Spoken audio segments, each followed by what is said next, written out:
দুর্নীতির একাধিক অভিযোগে বাংলাদেশে তদন্ত শুরুর পর সমালোচনার মুখে পদত্যাগ করলেন টিউলিপ সিদ্দিক। যুক্তরাজ্যের অর্থ মন্ত্রণালয়ের অর্থনীতি বিষয়ক মিনিস্টার ইকোনমিক সেক্রেটারি ছিলেন তিনি। সিটি মিনিস্টার হিসেবে পরিচিত এই পদে টিউলিপ সিদ্দিক যুক্তরাজ্যের আর্থিক খাতে দুর্নীতি দমনের দায়িত্বে ছিলেন। গতকাল মঙ্গলবার যুক্তরাজ্যের প্রধানমন্ত্রী কিয়ার স্টারমারের কাছে পদত্যাগপত্র জমা দেন টিউলিপ। প্রধানমন্ত্রী স্টারমার পদত্যাগপত্র গ্রহণ করেছেন। পদত্যাগপত্রে টিউলিপ উল্লেখ করেন তিনি ভুল কিছুই করেননি।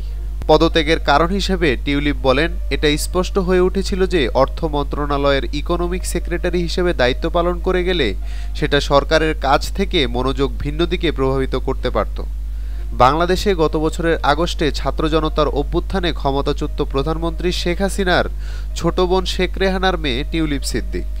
যুক্তরাজ্যের ক্ষমতাসীন লেবার পার্টির প্রার্থী হিসেবে 2015 সালে লন্ডনের একটি আসন থেকে প্রথমবারের মতো এমপি নির্বাচিত হন।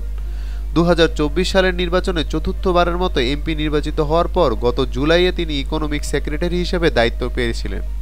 দুর্নীতির একাধিক অভিযোগ নিয়ে পরিবারের সদস্যদের সঙ্গে তারও নাম আসার বিষয়টি নিয়ে টিউলিপ পদত্যাগপত্রে লিখেছেন, পরিবারের সঙ্গে আমার সম্পৃক্ততার বিষয়টি সবাই জানে। যখন আমি মন্ত্রী হিসেবে শপথ নেই সেই সময় আমি আমার পরিবারের সদস্যদের সম্পর্কে বিস্তারিত জানিয়েছি।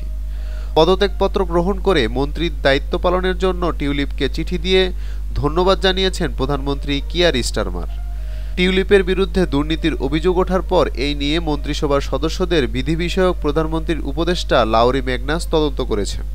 সেই তদন্তের বিষয়টি উল্লেখ করে কিয়ার স্টারমার টিউলিপকে জানান, তার বিরুদ্ধে ওঠা কোনো অভিযোগের প্রমাণ পাননি ম্যাগনাস। স্টারমার বলেন, আপনার জন্য দরজা খোলা রইল। গতকালই প্রধানমন্ত্রী স্টারমারের কাছে লেখা এক চিঠিতে ম্যাগনাস বলেন, তদন্তে টিউলিপের বিরুদ্ধে কোনো অন্যায়ের প্রমাণ পাওয়া যায়নি। তবে দুঃখজনক বিষয় হলো বাংলাদেশে তার পরিবারের ঘনিষ্ঠজনদের সঙ্গে সম্পর্ক নিয়ে সুনাম ক্ষুণ্ণ হওয়ার সম্ভাব্য ঝুঁকির ব্যাপারে তিনি যথেষ্ট সচেতন ছিলেন না।